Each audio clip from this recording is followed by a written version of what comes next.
केंद्रीय गृह मंत्री अमित शाह इस वक्त उदयपुर एयरपोर्ट पहुंच चुके हैं। उदयपुर एयरपोर्ट का ये वीआईपी गेट है जहां से अब से कुछ मिनट पहले जो काफिला है वो यहां से प्रवेश किया। बड़ी संख्या में, बड़ी तादाद में जो पुलिसकर्मी वहां यहां पर पहले से ही तैनात थे और अब यहां से बीएसएफ का जो विशेष विमान है उससे वे दिल्ली के लिए रवाना होंगे। और केंद्रीय मंत्री अमित शाह को यहाँ तक छोड़ने के लिए कई जो पार्टी के जो नेता हैं वो यहाँ पर पहुंचे हुए हैं और कुछ देर बाद में, करीब ये माना जा रहा है करीब 10 मिनट बाद में जो विमान है वो यहाँ उदयपुर से उड़ान भर सकता है और उदयपुर से उड़ान भरने के बाद में सीधा पालम एयरबेस जो है वहां पर ये विमान पहुंचेगा और तमाम पुलिस और प्रशासन के आला अधिकारी है वो यहाँ पर है। साथ ही केंद्रीय गृह मंत्री का विमान जो है वो जब उदयपुर से रवाना होगा तो उसको किसी तरह कई जगह जो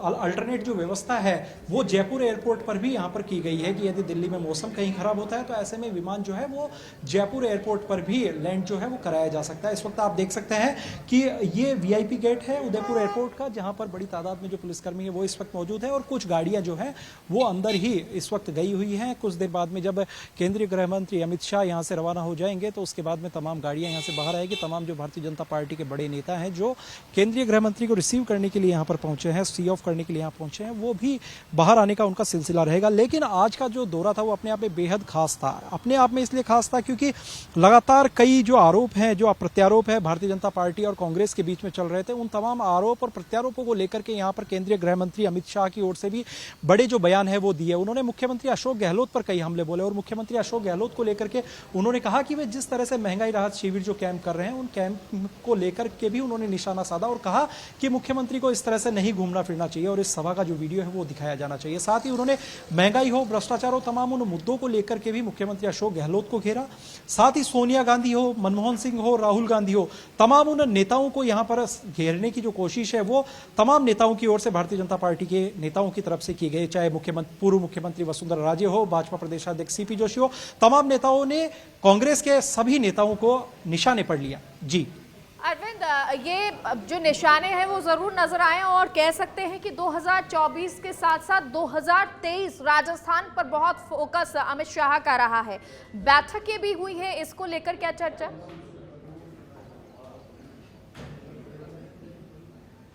जी बिल्कुल, देखिए ये जो आज की सभा थी ये ना केवल 2023 के लिए बल्कि 2024 में जो लोकसभा चुनाव होने उनके लिए भी काफी अहम सभा थी। खुद गृह मंत्री अमित शाह ने कहा कि 2023 के अंदर हमें वोट देना है जो 2024 में फल देगा, यानी 2023 में आप भारतीय जनता पार्टी की राजस्थान में यदि सरकार बनाएंगे तो आने वाले समय में जब 2024 होगा तो एक मजबूत स्थिति के साथ में, क्योंकि 25 में से 25 जो लोकसभा की सीटें हैं वो यहाँ पर भारतीय जनता पार्टी को दी गई थी। हालांकि जो नागौर में जो रालोपा से जो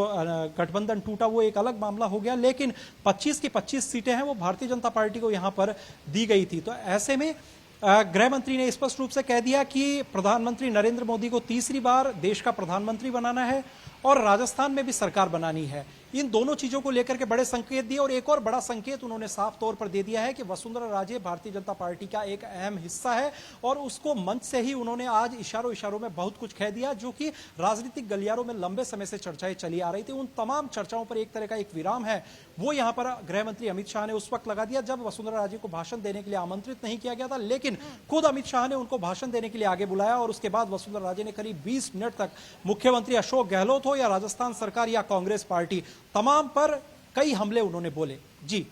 ठीक है। और अरविंद देखिए, आदिवासियों को साधने की कोशिश भी अमित शाह ने की है, उनको भी भाई कह के पुकारा है और शायद उन सीट्स को भी देखा जा रहा है बीजेपी की तरफ से, हालांकि क्योंकि ये मजबूत एरिया उनका कहा जाता है। लेकिन क्या अब साधने की कोशिश उस भाग को, चाहे वो आप डूंगरपुर कहें, बांसवाड़ा कहें, उस इलाके को भी साधने की कोशिश की जा रही है?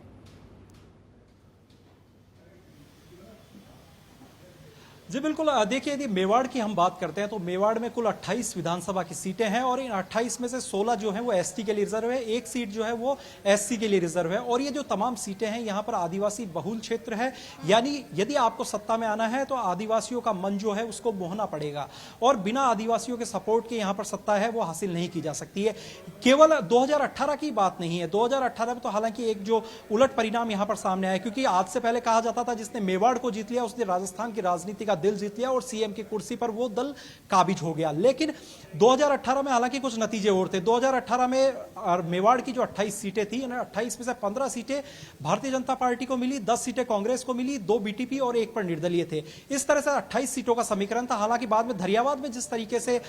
जो उपचुनाव हुए और उस उपचुनाव में भारतीय जनता पार्टी को वहां पर शिकस्त मिली। ऐसे में 14 सीटें इस वक्त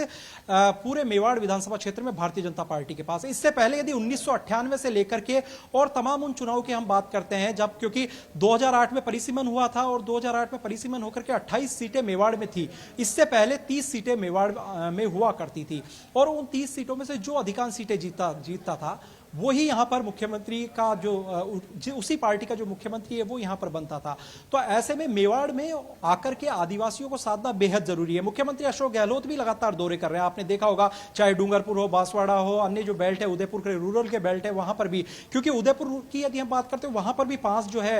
एसटी रिजर्व सीट है जहां पर आदिवासी बहुल क्षेत्र है। और खुद अमित शाह ने आदिवासियों को भाई और बहन करके पुकारा, ये बताया कि आदिवासियों के लिए क्या कुछ काम है वो केंद्र सरकार की ओर से किया। राजस्थान सरकार ने किस तरह से आदिवासियों के साथ छल किया है, किस तरह से आदिवासियों की जो डिमांड्स थी वो पूरी नहीं हुई। इन तमाम चीजों को लेकर के गृह मंत्री अमित शाह ने भी स्पष्ट रूप से आदिवासियों को साधने की जो पूरी कोशिश है वो यहां से की है। तो ऐसे में आप जी बहुत बहुत शुक्रिया अरविंद तमाम जानकारी के लिए।